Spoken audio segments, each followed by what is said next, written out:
어디서 박하영이 나는 것 같았어요. 그분의 어떤 말소리. 우리가 이제 보통 하늘에서 점지한다 그러잖아요. 네. 그런 기운을 느꼈고 관제 구슬을 좀 끼고 있다.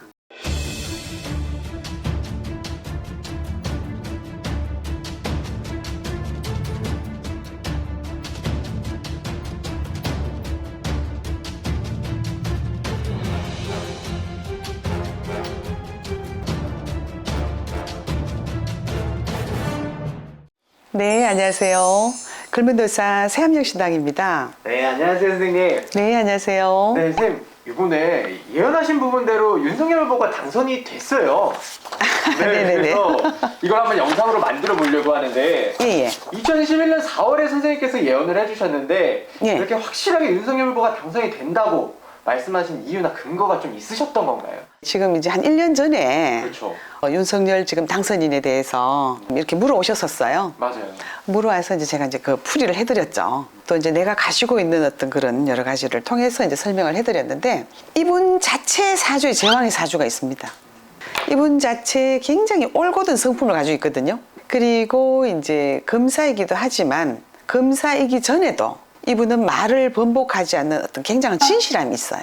그리고 마음속에 정의로움이라 그럴까 또 따뜻한 거 그리고 강인한 어떤 정신력을 제가 느낄 수 있었고 그리고 두루두루 굉장히 넓고 박식한 견해와 그거를 따라서 설명을 잘하는 누구나 이렇게 손 붙잡고 얘기할 수 있는 이렇게 네. 그죠? 약간 멈칫멈칫한 그런 거 없습니다. 그래서 이제 제가 느꼈을 적에는 우리가 이제 보통 하늘에서 점지한다 그러잖아요. 네. 그런 기운을 느꼈고 그분이 이렇게 대통령이 되려고 말하자면 검찰총장에서 나온 건 아니었었어요. 근데 그때의 어떤 그 느낌이 저 사람은 자기는 막 하려고 마음을 먹어가지고 몇 년간 이렇게 준비하는 사람은 아닌데 그분 자체가 준비된 인물이었었어요. 그리고 지금 원래 이제 복삼제에 당선이 되셨잖아요. 네. 삼제지만 복삼제였거든. 그러면서 그분이 천지인의 합의를 받고 있었습니다. 그리고 이제 우리나라의 어떤 그런 시국이 굉장히 어려운 참 혼란의 시국이잖아요. 지금 뭐 코로나하고 같이 합쳐가지고 너나 없이 힘들지 힘 안 드는 사람이 없어. 네. 그죠? 아주 혼탁한 기운인 거예요. 뭔가 연기가 막 무릉무릉 나고 막 검은 상황에서 제가 그때 느꼈던 거는 뭔가 막 아주 신선한 거예요. 어디서 박하영이 나는 것 같았어요. 그분의 어떤 말소리, 아우라, 그 말소리를 통한 어떤 울림이라 그러나요? 파장, 그분의 눈빛, 심성 그런 게 이제 우리가 뭐 텔레비를 다 보고 요즘 다 뭐 보잖아, 그죠? 그렇죠. 아, 저분이 어떤 하늘에서 조금 점지를 한 것 같다. 제가 그 영상에 있지만 저분을 통해서 이순신 장군과 같은 어떤 그런 기백을 느낄 수가 있었다. 나는 사람에게는 충성하지 않습니다 하는 어떤 그런 어떤 말소리가 있었잖아, 그죠? 네, 맞아요. 아, 저분이 좀 난세 영웅이지 않을까? 신리를 하면서는 저희들이 조상을 들어가고 천상의 어떤 그런 원력을 느끼며 살아가거든요. 그래서 어떤 소리의 파장, 아우라 이런 거를 굉장히 우리는 많이 느껴요. 그래서 이제 그렇게 조금 제가 정말 아는 게 아니라 그냥 콕 찍었죠, 그냥. 그렇죠. 완벽하게 딱 찍으신 거 보고 와, 진짜 이게 또 그렇게 적중을 한 걸 보면서 네. 왕의 사주가 진짜 하늘에 점지해주는 그런 게 있구나라는 걸 다시 한번 알게 됐어요. 네네. 그래서 이제 어떻게 우리나라 정권 교체가 된 거잖아요. 예. 앞으로의 향방은 좀 어떨까요? 이분은 첫째 그 민생 과제부터 실천하실 것 같습니다. 그리고 아마 한 2년 정도가 조금 고비이지 않을까. 2년 정도. 예. 그 아무래도 지금 뭐 적군하고는 아닙니다만은 이렇게 서로가 약간 그 알력이 있는 그런 부분들이 있잖아요. 그렇죠. 그래서 조금 관제 구슬을 좀 끼고 있다. 근데 이제 이분은 2023년에도 대운이 있고 네. 대운을 따라오면서 약간 큰 고비가 있습니다.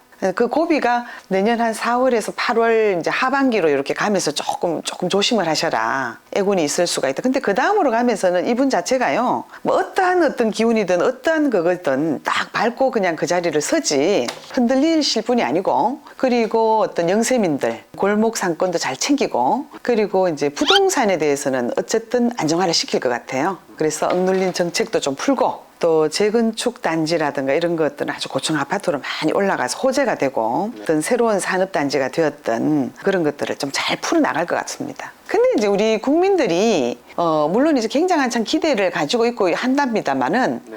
대통령이 바뀌었다고 모든 것이 확 달라지진 않습니다. 우리 모두가 같이 지금 함께 노력해 가야 되는 부분들이거든요. 네.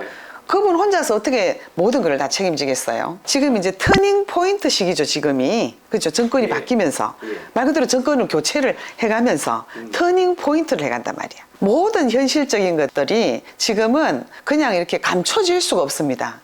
브라인드 처리가 안 돼요, 요즘에는. 모든 것이 파헤쳐지고 모든 진실이 다 드러나는 어떤 그런 세상이잖아요. 그렇죠. 이분 지금 윤석열 이제 당선인은 서민을 향한 어떤 복지 정책 하나만큼은 본인 임기 동안 어떤 민생 고충에 대해서는 실천을 꼭 하실 분이고 조금 소소하고 세밀하게 좀 잘하실 것 같습니다. 근데 이제 지금 우리가 참 올해도 그렇고 작년도 이렇게 보면 굉장히 이제 불난리가 막 나고 있는데 이런 재앙들이 조금 계속 좀 있을 것 같아요.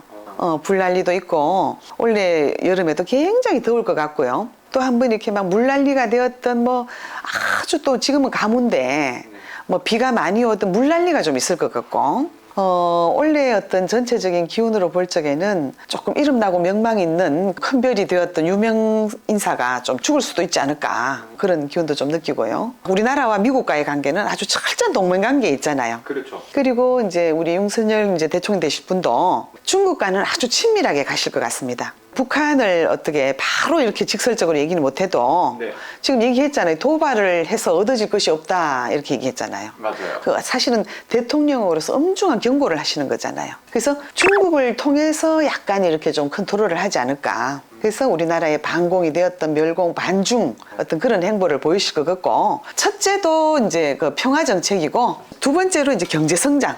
어떤 그런 곳에 굉장히 주력할 것 같습니다. 우리도 참 정말 많이 기대를 하고 있지만 국민 모두가 한마음 한뜻이 되어서 열심히 우리 터닝 포인트를 향해서 안정화를 잡아가야 안 되겠습니까? 그렇죠.